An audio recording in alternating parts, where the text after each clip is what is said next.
Welcome to Silent Queen's Calling. Now, let's go straight into the story. My husband and his 26-year-old girlfriend were slow dancing in my kitchen. The kitchen I designed tile by tile, cabinet by cabinet, while I stood in the garage in my socks, locked out of my own house on a Tuesday night in February, watching them through the window above the mudroom door, like a stranger looking in at someone else's life. Roxanne was wearing my college sweatshirt, the gray one from Northwestern that I'd had since 1999. She had knotted it at the waist to make it look intentional. I had a burner phone in the pocket of my fleece, and the direct line to a woman named Harriet Lowe, who was not a housekeeper, not a florist, not the kind of person you call when your pipes burst. Harriet Lowe was the senior litigation partner at Whitmore Lowe & Associates, the most feared family law and asset recovery firm in the state of Illinois. She also happened to be my godmother, and she had been waiting, patiently, for exactly this kind of phone call for about 3 years. Nadia Ashworth did not panic. She stood in the cold garage, between her husband's motorcycle he hadn't touched in 2 years and the chest freezer full of venison from a hunting trip she hadn't been invited on, and she breathed, once, twice. Then she made the call. Chapter 1.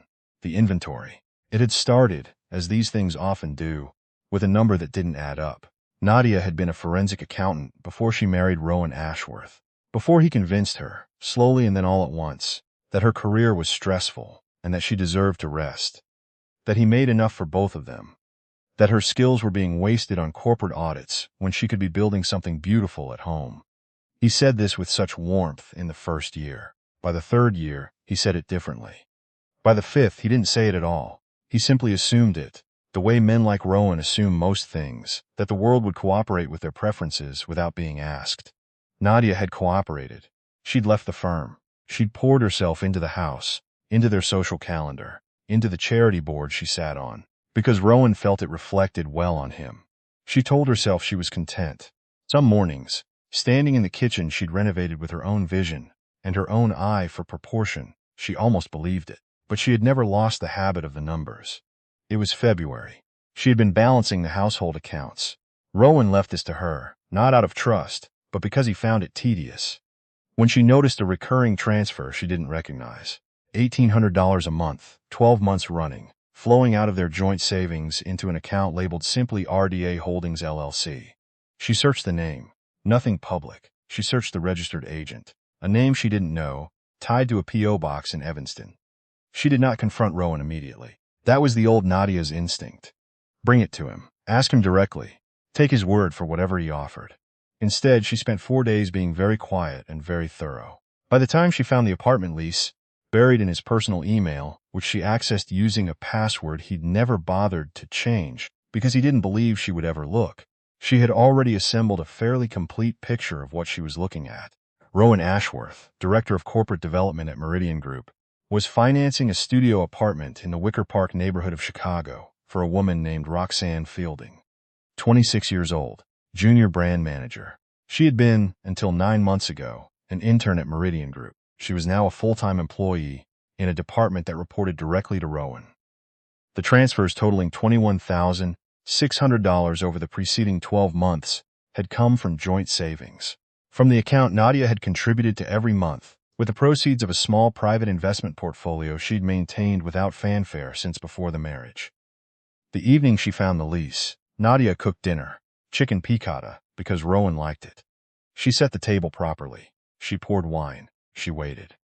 Rowan came home at 7:15, which was 45 minutes earlier than his recent average, which told her he was not with Roxanne that night. He kissed her cheek. He poured himself a larger glass of wine than she'd left for him. He talked about a project at work with the specific energy of a man who is performing normalcy for an audience he doesn't fully respect. After dinner, she washed the dishes.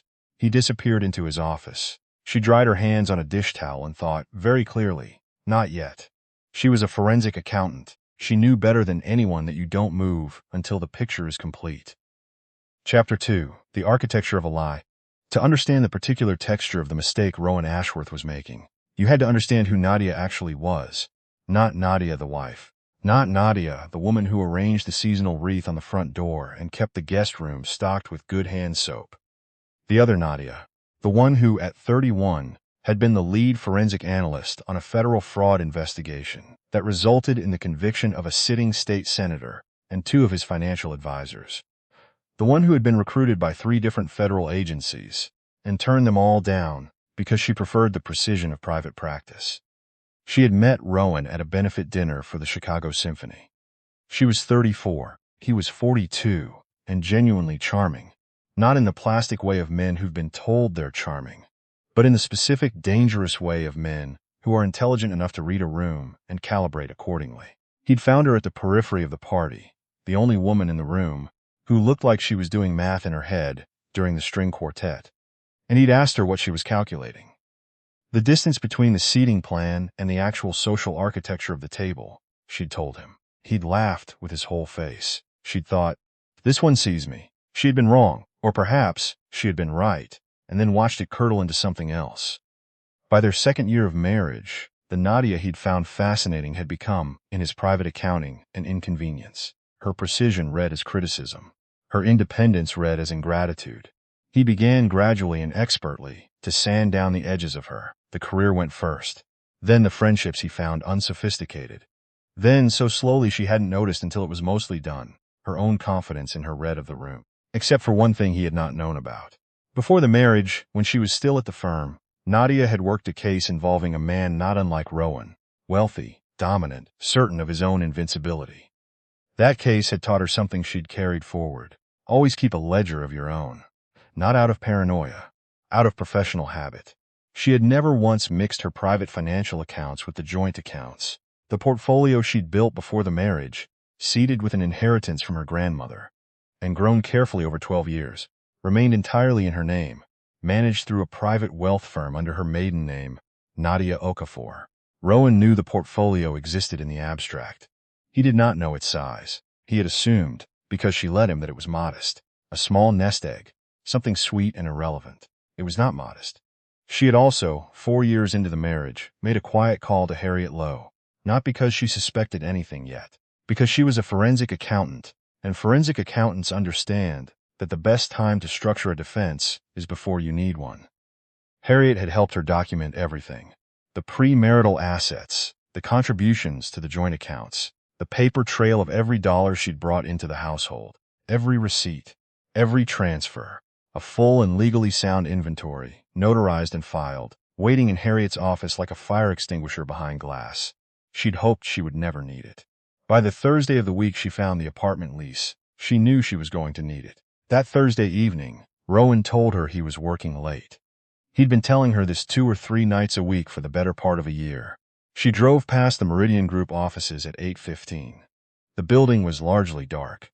His car was not in the parking structure. She went home. She sat in the kitchen with the lights low, and a cup of tea she didn't drink. She thought about 12 years of marriage, about the woman she'd been at 34, who thought she'd finally found someone who could hold the full weight of her without flinching. She thought about the 2,000 miles of emails in Rowan's personal inbox that she'd spent 4 days reading, and the one she kept returning to, the one he'd sent to Roxanne from a hotel in Denver 4 months ago. I wish you were here. This is the life I should have been living. I'm figuring out how to fix it. Figuring out how to fix it.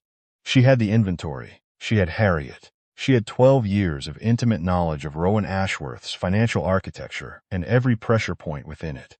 What she needed now was patience and the right moment. The right moment came on a Tuesday. She had come home from a board meeting to find the house empty, or so she assumed. She'd gone to the mudroom to hang her coat, and she'd heard the music from the kitchen. Something young and too loud for a Tuesday, and then she'd heard the laughter. She'd looked through the window above the mudroom door, and there they were. Roxanne was wearing her sweatshirt. Nadia looked at them for a long moment. She was not crying. She noticed this about herself, with something approaching clinical detachment. Her chest felt like concrete, heavy and dense and very still. But her eyes were dry. She reached into her coat pocket, which was still in her hand.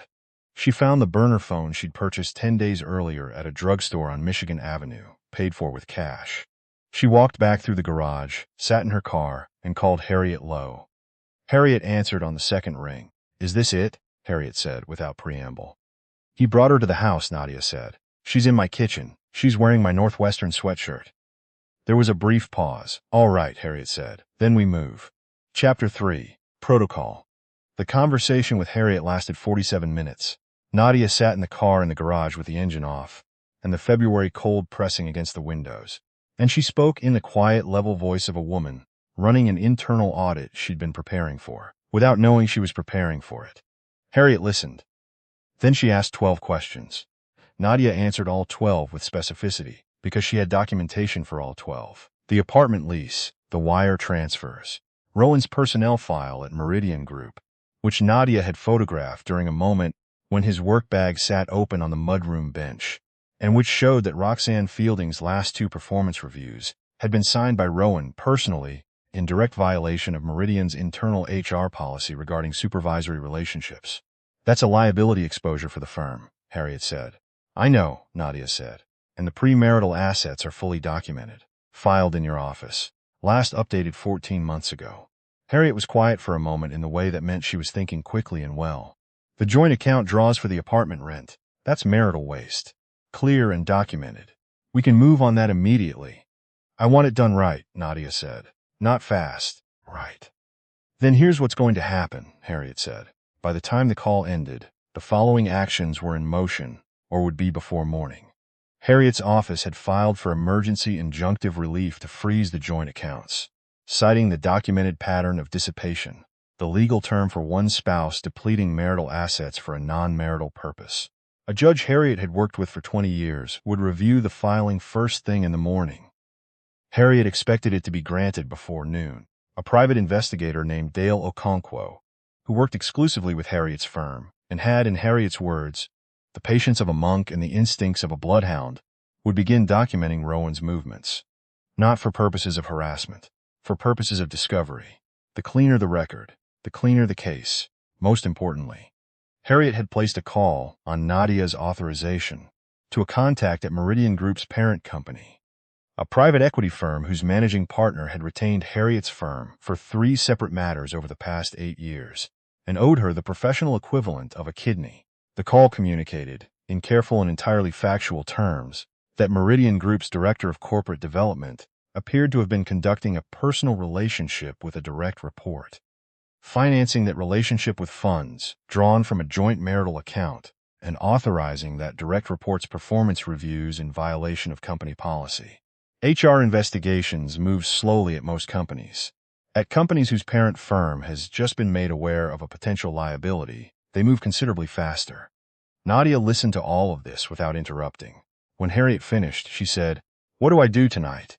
"Tonight," Harriet said, "you go inside your house, and you behave exactly as you have been behaving. Warm, unremarkable, invisible." Nadia looked through the windshield at the door to the mudroom. "How long?" she asked. 3 days, Harriet said. Possibly 4. Can you hold it?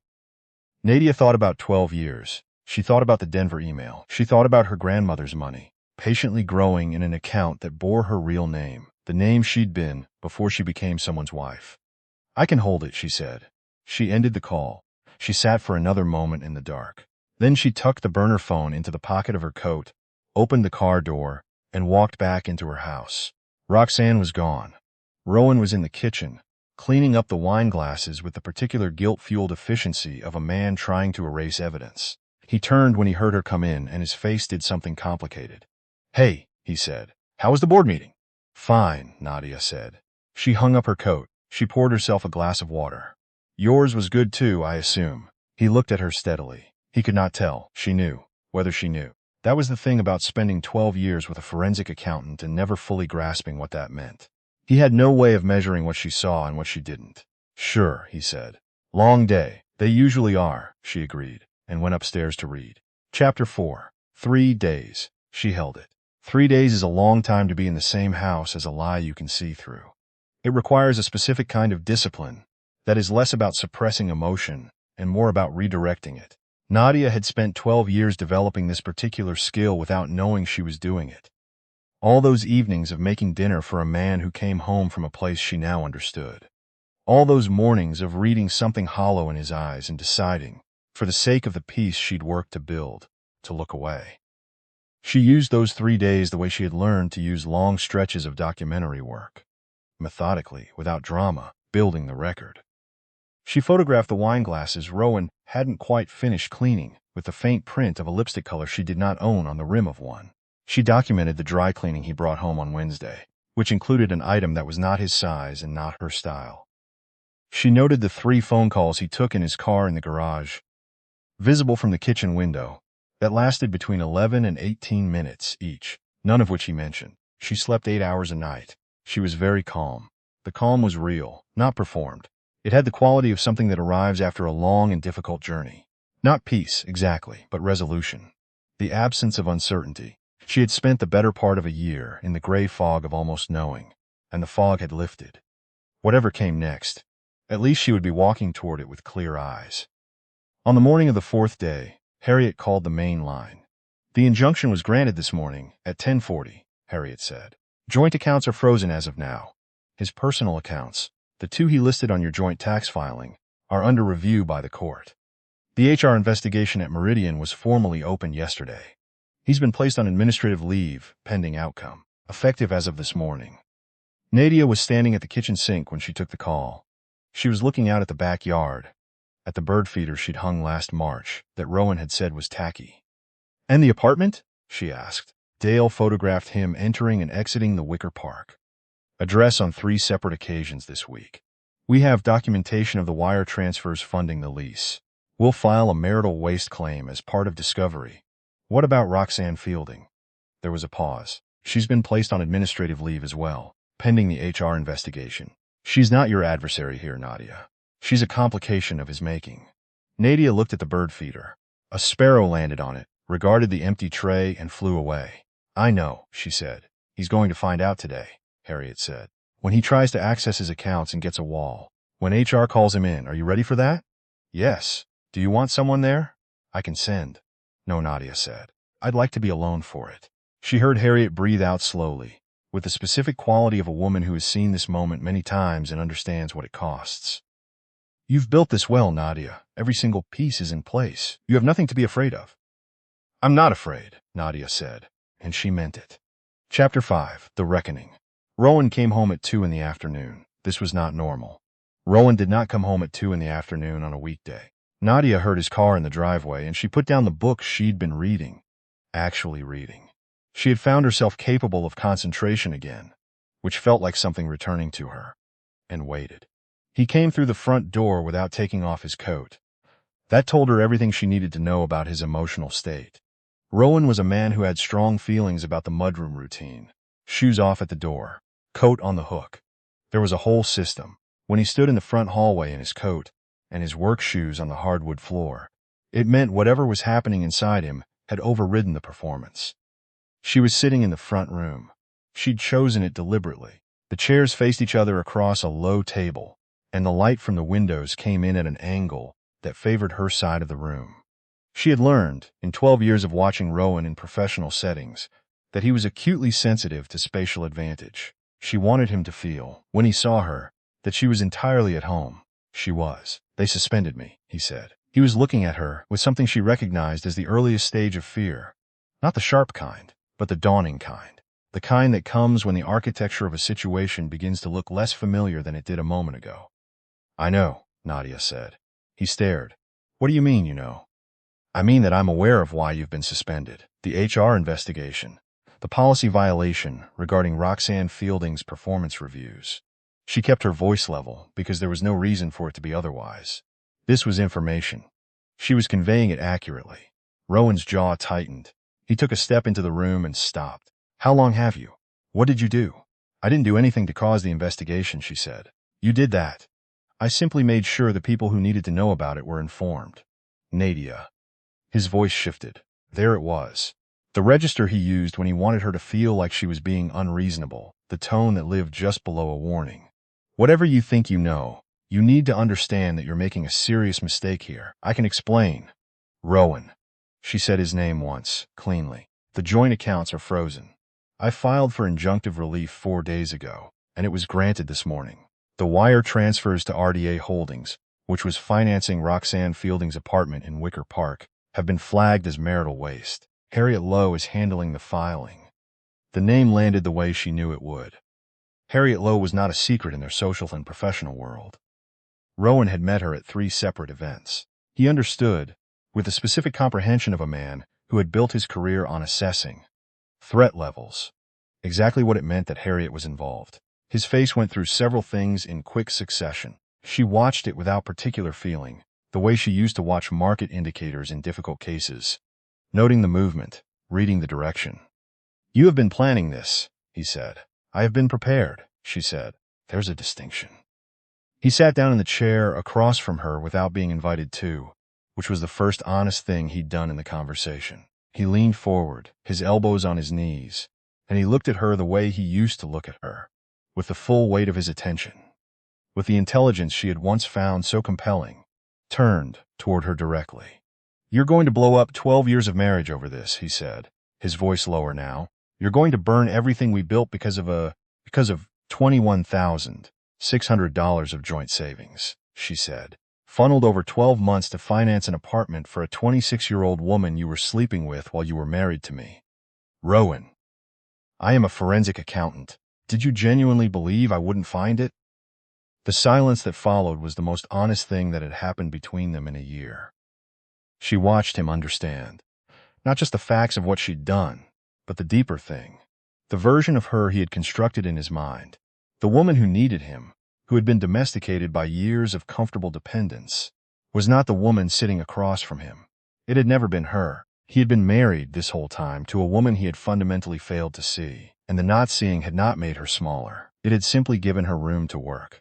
"I loved you," Rowan said, and it had the sound, she thought, of something true. "I know you did," she said. "For a while." He sat with that. Chapter 6. The Exit. Harriet had advised her to leave the house for the formal separation process, not for safety reasons, but because staying created complications. Instead, Nadia had counterproposed. The house was not in Rowan's name alone. Nothing was in Rowan's name alone. Because Nadia had understood, without ever articulating it to herself quite so plainly, that the man she married had the potential to mistake access for ownership. The house had been purchased jointly. She had contributed the down payment from her grandmother's estate. The mortgage was in both names. She was not leaving. Rowan left 3 days after the conversation in the front room. He took 2 suitcases, his guitar, and the coffee maker from his office, which had been a gift from a client and which she had never liked. He did not take the bird feeder. He did not appear to notice it was there. She watched him load the car from the kitchen window. He moved with the particular heaviness of a man, carrying something he hadn't expected to be carrying. She did not feel triumphant. She hadn't done this for triumph. She had done it because the alternative, remaining in the architecture of a life built on her own deliberate smallness, for the comfort of a man who had long since stopped deserving it, was no longer something she was willing to do. There was a version of this where she'd cried. She was certain of it. Somewhere in the weeks before she found the apartment lease, in the stretch of almost knowing, she had cried in the car on the way home from the grocery store, quietly and without drama, the way women cry when they're trying not to disrupt anything. She had let herself feel it then. She did not need to feel it again now. What she felt, watching the car back out of the driveway, was something closer to the sensation she remembered from the end of a long audit, the quiet satisfaction of a completed inventory, every figure accounted for, every discrepancy explained, the ledger closed and balanced and true. She went back to her book. 2 weeks later, she received a call from a former colleague at her old firm. They were working a complex asset recovery case, a corporate fraud matter involving offshore accounts in 3 jurisdictions, and they needed someone with her specific expertise for a consulting engagement. He asked if she'd be interested. She sat in the kitchen she'd designed herself, in the house she'd bought with money her grandmother had left her, and she looked out at the bird feeder, where 3 sparrows were currently conducting what appeared to be a territorial dispute over the tray she'd refilled that morning. "Send me the file," she said. She ended the call and stood at the window for a moment. Outside, 1 sparrow prevailed. The other 2 departed. The winter settled in and began, with complete and self-possessed focus, to eat. Nadia watched it, and she thought, yes, that is exactly right. The man who had spent 5 years trying to make her forget what she was capable of had underestimated the one thing about her that never changed. Not with marriage, not with comfort, not with the slow, patient work of being made to feel less than. She had always known how to read a ledger. She had always known where the discrepancies lived. And she had always, even in the quietest years, known that when the time came, she would know exactly what to do with what she found. Some women announce their power. Some women perform it, broadcast it, demand that the room take note. Nadia Ashworth had never needed the room. She had needed accuracy, patience, and the discipline to wait for the complete picture before she moved. She had all three. She had always had all three. The only mistake, if it could be called one, was allowing someone else's certainty about her smallness to go uncorrected for as long as she had. She didn't make that kind of mistake twice. If something in this story felt familiar, the quiet years, the slow erosion, the moment you realized the person who was supposed to see you had stopped looking, you're not alone. Hit subscribe, turn on notifications, and come back. Because these are the stories that don't always get told loudly, but they deserve to be told.